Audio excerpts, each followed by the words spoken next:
V27 News.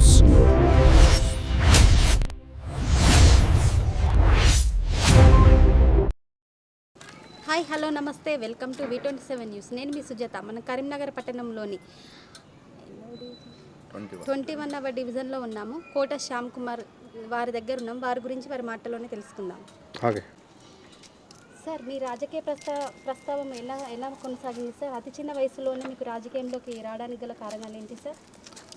సమాజం పైన ఉన్న బాధ్యత, అదేవిధంగా సొసైటీలో చూసుకుంటూ వస్తున్నాం. ఎక్కడ చూసిన రోడ్డు సమస్యలు, డ్రైనేజ్ సమస్యలు, మున్సిపల్ సమస్యలు, ఈ చిన్నపిల్లలపైన అత్యాచారాలు, ఈ డ్రగ్స్, గంజాయి లాంటివి అన్నీ సమాజం మీద పడి సమాజాన్ని నాశనం చేసుకుంటూ వస్తున్నాయి. కాబట్టి నాలాంటి వాళ్ళు యువకులు లీడర్స్ లాగా ఉండి ఈ సొసైటీని కాపాడాలనే లక్ష్యంతో నేను ఇండిపెండెంట్గా పోటీ చేసుకుంటూ వస్తున్నానండి. ఓకే సార్, మీరు గెలిచినాక యువతకు మీరు ఇచ్చే సందేశం ఏంటి సార్? నేను ఒక్కటే చెప్తున్నాను, యువకులకు ఇద్దరికి కూడా ఒక మెసేజ్ ఇస్తున్నాను. ఖచ్చితంగా రాజకీయాలకి ఒక బాధ్యతగా రండి. ప్రతి ఒక్కరు ఏమనుకుంటాం, ఏదో డిగ్రీ అయిపోయిన తర్వాత, బీటెక్ అయిపోయిన తర్వాత సాఫ్ట్వేర్ జాబ్ చేద్దాం, లేకుంటే హార్డ్వేర్ జాబ్ చేద్దాం, అమెరికా వెళ్ళిపోదాం, లేకుంటే లండన్ వెళ్ళిపోదామని ఆలోచిస్తాం.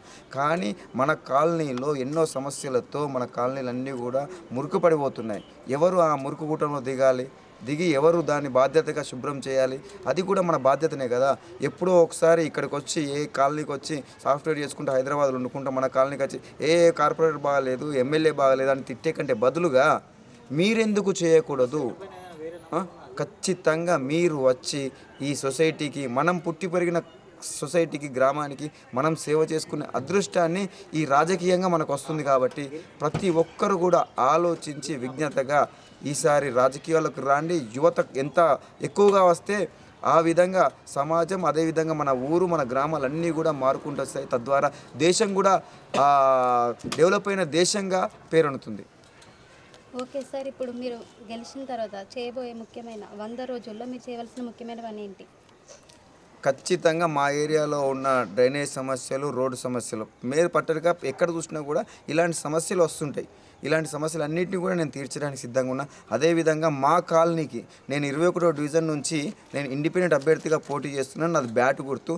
ఒకవేళ నా అన్నదమ్ములందరూ నన్ను ఆశీర్వదించి నన్ను గెలిపిస్తే నేను ఖచ్చితంగా మీకు అష్యూరెన్స్ ఇస్తున్నా, మన కాలనీలో ఏ చెడు రాకుండా, ఇప్పుడంతా కూడా డ్రగ్స్, గంజాయి మొత్తం కూడా కాలనీలోకి వచ్చి ప్రతి ఇంట్లో కుటుంబంలో నాశనం చేస్తున్నాయి.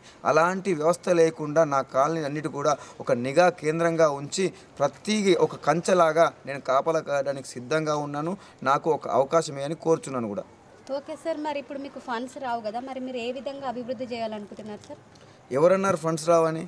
ఇప్పుడు దేశం మొత్తం కూడా, దేశంలో టీఆర్ఎస్ అనేది ఒక రాష్ట్రానికి సంబంధించింది. అలాంటప్పుడు సెంట్రల్ నుంచి ఫండ్స్ రాలేదా? అదేవిధంగా 66 డివిజన్లకు సంబంధించి 66 డివిజన్లకు షెడ్యూల్ ఉంటుంది. ఆ విధంగానే ఫండ్ వస్తుంది.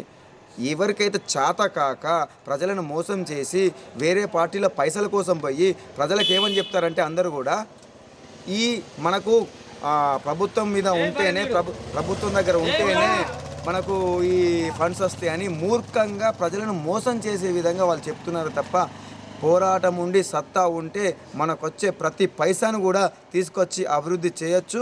నేను చేపించడానికి సిద్ధంగా ఉన్నాను. నేను ఇప్పటివరకు కూడా ఎన్నో సమస్యల మీద పోరాడి అన్ని సమస్యల మీద పోరాటం చేస్తూ సాల్వ్ చేసుకుంటూ వచ్చాను. ప్రాబ్లం నాకేం అధికారం లేదు కదా, మరి అలాంటప్పుడు కూడా నేను ఎలా చేశాను ఆలోచించండి. పోరాటం చేసే తత్వం ఉంటే, అడిగే హక్కుతో మనం అన్ని పనులు కూడా చేయొచ్చు. దానికి ఫండింగ్ అనేది ప్రతిదీ వస్తూనే ఉంటుంది. ఖచ్చితంగా నేను చేయడానికి సిద్ధంగా ఉన్నాను. అసలు ఈ గలీలోకి రాగానే భారతీయుడు అనే పేరు వినిపిస్తుంది సార్. అసలు మీకు ఆ పేరు ఎలా వచ్చింది, ఎందుకు వచ్చింది సార్? మీ మాటల్లో చెప్పండి.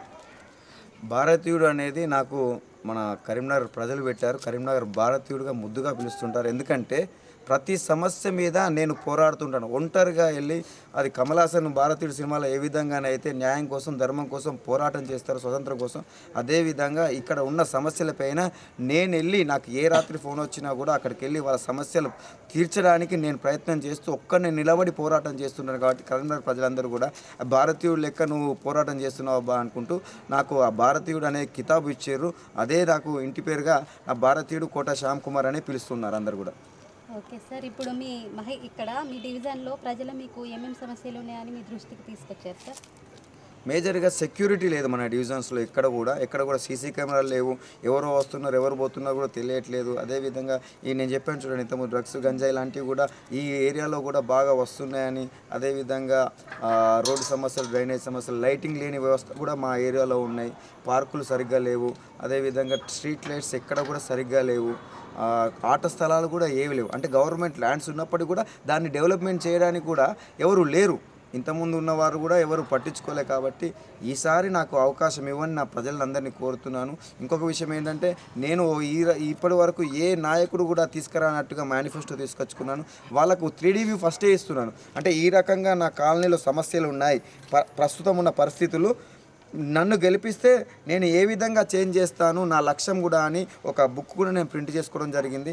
ఆ బుక్లో ఈ గుడిని ఏ విధంగా చేంజ్ చేస్తాను, బడిని ఏ విధంగా చేంజ్ చేస్తాను, మసీదుని ఏ విధంగా చేంజ్ చేస్తాను, అదేవిధంగా రోడ్డు సమస్యలు, హాస్పిటల్ సమస్యలు, ఇన్ని మా కాలనీలో దాదాపుగా 120 నుంచి 130 సమస్యలు ఉన్నాయి. ఆ రోడ్డు సమస్యలు, డ్రైనేజ్ సమస్యలు, లైటింగ్ సమస్యలు, వాటికి నేను ఏ విధంగా చేస్తాననేది కూడా నేను ముందే వాళ్ళకి ఇవ్వడం జరుగుతుంది.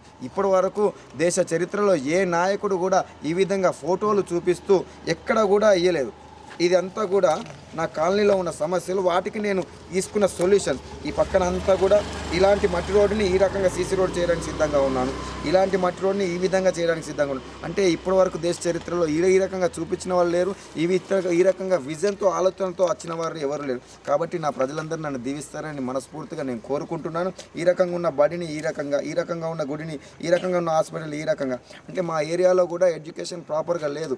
లేని వాళ్ళు, ఉన్న వాళ్ళు అనేది ప్రైవేట్ స్కూల్కి చదివిస్తున్నారు. లేని వాళ్ళ పరిస్థితి ఏంటి? వాళ్ళకి సరైన ఫెసిలిటీస్ లేవు. హాస్పిటల్ కూడా ఉన్నవారు ఏదో ఆ ప్రైవేట్ హాస్పిటల్కి వెళ్తున్నారు, లేని వారి పరిస్థితి గవర్నమెంట్ హాస్పిటల్కి వెళ్తున్నారు. అక్కడ కూడా ఎలాంటి ఫెసిలిటీస్ ఉండడం లేదు. ఇలాంటి సిస్టమ్ని మార్చాలనే లక్ష్యంతో నేను ఈ రాజకీయంలోకి వచ్చాను. ఖచ్చితంగా నా కాలనీ వాసులు ఒక్క అవకాశం ఇచ్చి నన్ను ముందుకు పంపిస్తారని, ఇలాంటి సమస్యలని తీర్చి నేను రాష్ట్రానికి నా కాలనీని ఖచ్చితంగా అభివృద్ధి చేసి నెంబర్ 1 డివిజన్గా తీర్చిద్దామని నేను మీ ఛానల్ ద్వారా మా ప్రజలందరికీ కూడా తెలియజేస్తున్నాను. నా ప్రజలందరికీ కూడా, నా డివిజన్ ప్రజలందరూ కూడా నేను ఒక్కటే విషయం చెప్పాలనుకుంటున్నాను. ఈసారి అందరికీ అవకాశం ఇచ్చారు. బీజేపీకి ఇచ్చారు, టీఆర్ఎస్కి ఇచ్చారు, కాంగ్రెస్కి ఇచ్చారు, అన్ని పార్టీలకు అవకాశం ఇచ్చారు కదా. ఈసారి మంచి మనసుతో పోరాటం చేస్తున్న నాకు మీ మంచి మనసుతో ఓటేయండి, ఈసారి మంచికే ఓటేయండి అని మీ అందరిని రిక్వెస్ట్ చేస్తున్నాను. ఈసారి మంచిని గెలిపించండి. మన ఏరియాకు ఏ చెడు రాకుండా నేను చూడడానికి, నేను కావాలా గాయడానికి సిద్ధంగా ఉన్నాను. జై హింద్, జై భారత్. మీ భారతీయుడు Kota Shyam Kumar. Okay sir, thank you sir. మీ విలువైన సమయాన్ని మాకు అందించినందుకు థ్యాంక్ యూ సార్, ధన్యవాదాలు. Thank you. Signing off V27 news. నేను మీ సుజాత. మళ్ళీ నెక్స్ట్ వీడియోలో కలుద్దాం.